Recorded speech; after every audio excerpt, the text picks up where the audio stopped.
আমার কাছে পৃথিবীর সবথেকে বেকার জিনিসের লিস্ট আছে যেগুলো বড় লোকরা কিনেছে। এইসব স্মার্ট ফাইন্যান্সিয়াল ডিসিশন। না, এরকমটা নয়। এই লোকটা কলার উপরে $1,00,000 খরচা করেছে।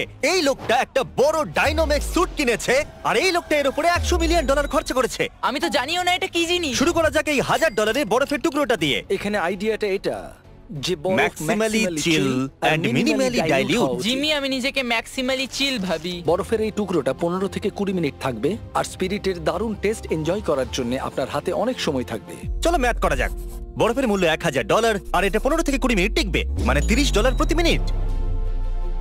স্মেল নেই, টেস্টও নেই। হ্যাঁ, ওটা ফ্রোজেন ওয়াটার। যদি আমাদের কাছে ড্রিঙ্কে 15 থেকে 20 মিনিট ঠান্ডা রাখবার কোনো উপায় থাকতো। ওটাকে ফ্রিজে রেখে দাও। 2 চেঞ্জ কি করছো তুমি? না, ওর কাছে 7 চেন আছে। হ্যাঁ, ওকে রিব্র্যান্ড করতে হবে। পরেরটা, আমাদের কাছে লুই ভিটনের $30,000 এরোপ্লেন ব্যাগ আছে। এটা প্র্যাকটিক্যাল কি করে?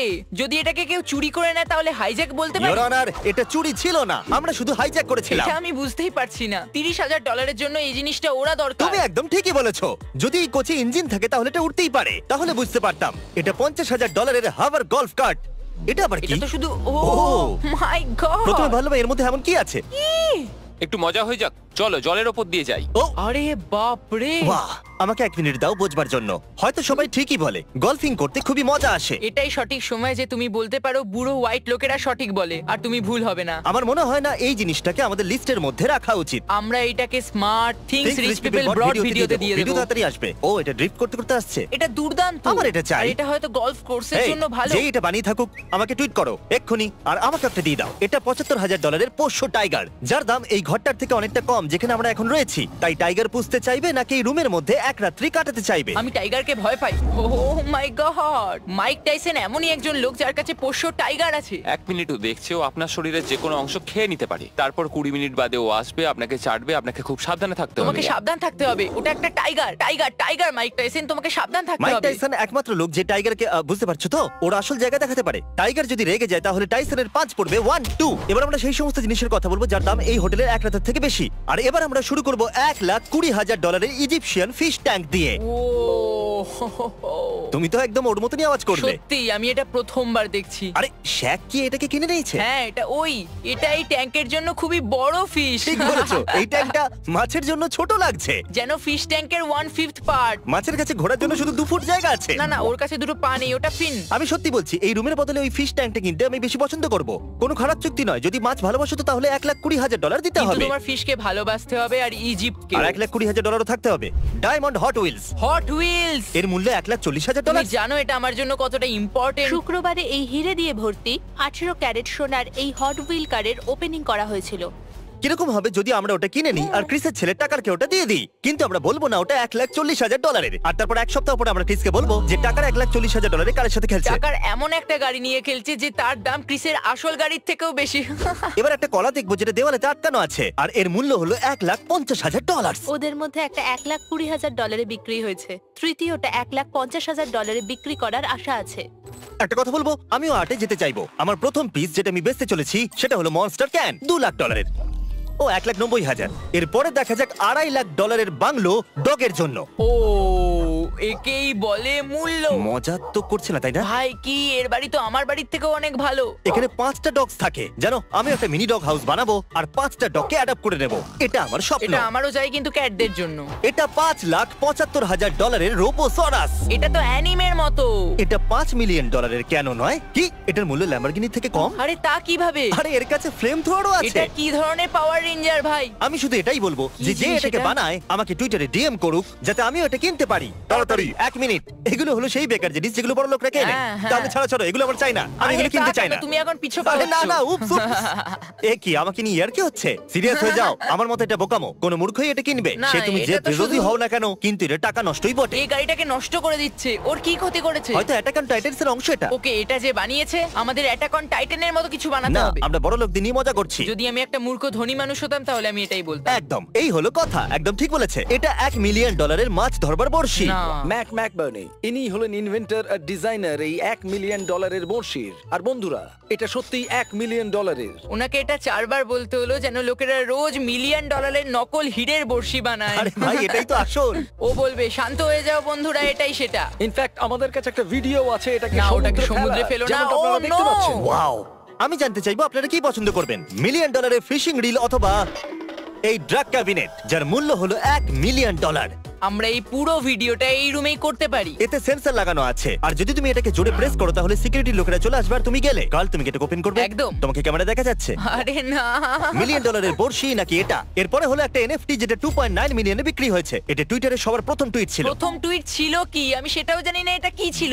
ও টুইটারটাও ঠিক করে এটা লেখেনি। কোনো মূর্খতা ছিল না কারণ ওই টাকাটা চ্যারিটিতে গেছিল। এটাকে $280 আবার বিক্রি করা হয়েছিল।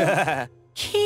ওয়াও, এর উপরে তো সিনেমা হওয়া উচিত। একটু ভাবো একটা এনএফটির জন্য 2.9 মিলিয়ন পে করা আর তারপরে 1 বছর পরে এটাকে 280 তে বেচে কোথাও দেওয়া। না কোথাও একে নিয়ে ডকুমেন্টারি হবে। এটা মজাদার ছিল। প্রথমে বাড়ি বিক্রি, তারপরে আসবাবপত্র, তারপরে এনএফটি কিনলো আর শেষে শুধু পাউরুটি কেনার টাকা থাকলো ব্যাস। টেকনিক্যালি এখনো অবধি এটা সবথেকে বাজে ডিল। এটা এখনো পর্যন্ত সবথেকে খারাপ ইনভেস্টমেন্ট হওয়া উচিত। এরপরে দেখবো একটা ফ্রোজেন শার্ক যেটা কাল একটু এদিকে এসো। এই ব্যাড বয়ের মূল্য হলো $3 মিলিয়ন। এটা তো একটা রিয়েল শার্ক। এই শার্কটা এখানে কবে থেকে আসলে আছে? দুটো আসল শার্ক আছে। ও দেখো এটা চ্যান্ডলারের সাথে পাওয়া যায়। এটা পৃথিবীর সবথেকে দামি হোটেলের ঘর কারণ এখানে ক্রেজি আর্টওয়ার্ক আছে আর আমি এখনো বুঝতে পারলাম না এটা আসলে $1 মিলিয়ন কেন। বেকার জিনিস। এটা হলো পৃথিবীর সবথেকে বড় SUV $3 million. Alright mad max, এটা ও কি? মাই গড। আচ্ছা, এই এক্সট্রা টায়ারগুলো এই জন্য আছে যাতে বাকি 10টা টায়ার পাংচার হয়ে গেলে এগুলো ইউজ করা যায়। ওগুলো শো পিস। ওয়াও। সামনের অংশটা কিসের জন্য? মানুষের জন্য তো জায়গায় নেই, এটা ফালতু। এর থেকে ফালতু জিনিস আমি আগে এটা কি দেখিনি। 3.7 মিলিয়ন সোফার থেকেও বেশি ফালতু? এমনকি এই সোফার জন্য সিকিউরিটি গার্ডও আছে। তাহলে বলুন এই 3.7 মিলিয়নের সোফাটা কি এই লোকটার সাথে সেফ আছে? যদি আমি একটা চোর হতাম আর এটাকে গার্ড দিতাম তাহলে আমি এটাকে চুরি করে নিতাম অবশ্যই। এই সিকিউরিটি গার্ডকে আমি আমার বাচ্চা দেখাশোনার জন্য রাখতাম। এই সোফার সুরক্ষার জন্য তো এই রাখতামই না। লোকটার কাছে আমি চাইবো যে আমার ছেলের কাছে হিস্ট্রি পড়ুক। আর এই সোফাটাকে চুরি করবার চেষ্টা করবে না। একজন লোকাল হিস্ট্রি টিচার এটাকে রক্ষা করছে। এটা কি একটা মেটাল এর সোফা? কোনো মানেই হয় না। এখন এটা এত ভ্যালুয়েবল যে এটাতে বসার কোনো অনুমতিও নেই। কি? একটা সোফা যেখানে আপনি বসতেই পারবেন না। তাহলে এটা কেনার অর্থ কি? তাহলে তোমার $30,000 পোকেমন ব্লাস্ট টয়েস কার্ড কেনার অর্থ কি? আমি জানি না। চেকমেট। আমার দেখতে ভালো লাগে। ওদেরও সোফা দেখতে ভালো লাগে। এটা অদ্ভুত। এটা হলো পৃথিবীর সবথেকে দামি বাথরুম $4.8 মিলিয়ন। চলো, কেউ তো বাথরুমের গুরুত্বটা বোঝে। এগুলো কি গোল্ড? Of course. Gold-এর trash can? হ্যাঁ, কাম অন। সত্যি $4.8 মিলিয়ন বাথরুম আর এই ফালতু হ্যান্ড ড্রায়ার? আরে এক মিনিট। অ্যাসোসিয়েটেড প্রেস আসলে এটা কেন করলো? এরকম কি করে করতে পারে? জানি না, কিন্তু এই লোকটা হয়তো প্রমোশন পেয়েছে। এটা $15 মিলিয়ন একটা প্রাইভেট জু। সত্যি কথা বলতে জু এর জন্য $15 মিলিয়ন ঠিকই আছে। ওকে, ওখানে জিরাফও আছে। ওকে, এটা দুর্দান্ত। এক মিনিট, ওখানে ব্রাউন বিয়ার আর জিরাফ একসঙ্গে বসে আছে। এই জায়গাটা অনেক বেশি কুল। এক মিনিট, কি? Zero shot? ওখানে কি বিয়ারকে হাত দিয়ে খাওয়ানো হয়? আমার মতো মানুষ এটা কোনোদিন করবে না। মাইক টাইসনের টাইগারের কথা মনে পড়ে Oh গেল। my God! ওরা অ্যানিমেলদের সাথে এত কমফোর্টেবল কি করে? পৃথিবীর সবথেকে বড় এসইউভির মালিকের কাছেও এই পরিষেবা আছে যেখানে আপনি $25 মিলিয়ন দিয়ে নিজের নাম মহাকাশে লেখাতে পারবেন। ও ওয়াও।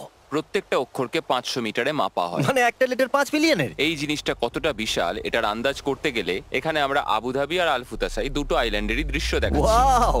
কি দারুণ! জানো তুমি, যদি আমার কাছে 25 মিলিয়ন এক্সট্রা থাকে তাহলে আমি হয়তো ওটা কিনে এটা নেব। দারুণ লাগছে, কিন্তু দেখবে কে? ওদের মতো বড় লোকরা এটা নিয়ে চিন্তাই করে না। ওদের অ্যাসিস্ট্যান্ট হয়তো দেখে, মালিক তো জুতে এনজয় করে। তাও আবার 5 বছর বাদে উধাও হয়ে গেল। সত্যি সব টাকা জলে চলে গেল। খুশি হয়েছি আমি $25 মিলিয়ন বাঁচিয়ে এটা নিয়েছি। হয়তো এখন অবধি সবথেকে বেকার ইনভেস্টমেন্ট। কারেক্ট। এবার $42 মিলিয়ন আশ্চর্যজনক ঘড়ি যার মালিক হলো জেফ বেজোস, আর এই ঘড়িটাকে আগামী 10,000 বছর চালানোর জন্য বানানো হয়েছে। দিনরাত থার্মাল সাইকেলস। এটা মানুষের হস্তক্ষেপ ছাড়াই 10,000 বছর পর্যন্ত সময় চিহ্নিত করবে। যখন পৃথিবীর বড়লোকদের মধ্যে একজন আশ্চর্যজনক ঘড়ি বানানো শুরু করে তখন একটু ভয় পাওয়া উচিত। শেষ জিনিসটা যেটা বড় লোকরা কিনছে, আমি যদি বড় লোক হতাম তাহলে কোনোদিনই কিনতাম না। এই সব কিছুই কেনা আসলে বোকামি। সেটা হলো একটা মেটাল বানি। মূল্য গেস করুন। No idea. শুনে নিন, $91 মিলিয়ন। এটা কি ছোট? ওরাও সেটা বলছিল। ও, এটা তো খুবই ছোট। তাহলে জেফ কুনসের এই স্কাল্পচার 91 মিলিয়নে বিক্রি হয়েছে। ওয়াও! যদি আপনারা এই লিস্টে থাকা জিনিসগুলো কিনতে আমাকে সাহায্য করতে চান তাহলে নিকটবর্তী ওয়ালমার্টে যান আর ফেস্টিভ্যাল কিনে নিন। পুরো আমেরিকাতে ওয়ালমার্ট আমাদের ফেস্টিভ্যাল চকলেট এখন বিক্রি করে, আর আমরা কিছু এক্সক্লুসিভ ফেস্টিভ্যাল কুকিজও রেখেছি যেগুলো আপনারা ওয়ালমার্ট থেকে কিনতে পারবেন। এক্ষুনি কিনে নিন।